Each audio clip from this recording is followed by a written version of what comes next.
ইন্ডিয়ার শরিক হিসেবেই বিহারে আরজেডির নেতৃত্ব মেনে নিতে তাদের আপত্তি নেই জানিয়ে দিল প্রদেশ কংগ্রেস।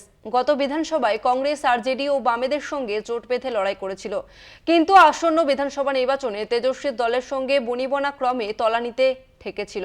হাইকমান্ডের চাপে প্রদেশ নেতারা আরজেডির সঙ্গে সংঘাতের পথ ছেড়ে সমঝোতার বার্তা দিয়েছেন।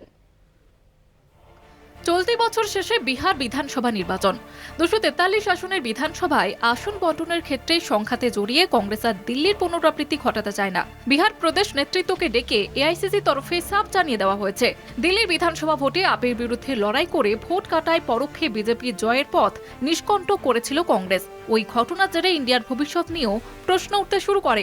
দিল্লি থেকে শিক্ষা নিয়ে সতর্ক হাইকমান্ড বিহারের নেতাদের প্রদেশ স্তরে আরজেডির নেতৃত্ব মেনে নিয়ে নির্বাচনী প্রস্তুতি শুরু করার নির্দেশ দিয়েছে। ফলে যে প্রদেশ নেতারা যোগ্য সম্মান না পেলে একাই লড়াই করার হুঙ্কার ছাড়ছিলেন, তারা এবার ভিন্ন সুর।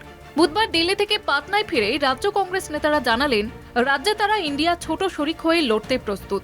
দিল্লির মতো একা লড়াই করে আরজেডির ক্ষিপ্র কারণ তারা হবেন না। প্রদেশ কংগ্রেস সভাপতি রাজেশ কুমারের দাবি, বিহারে ইন্ডিয়া জোট শক্তিশালী, তাই ইন্ডিয়ার ব্যানারে লড়তে তারা প্রস্তুত। জোটের স্বার্থ রক্ষায় তারা আরজেডির সঙ্গে আসন রফা নিয়েও কোনো বিরোধে জড়াবেন না বলেও জানিয়ে দিয়েছেন প্রদেশ সভাপতি। কলকাতা টিভি।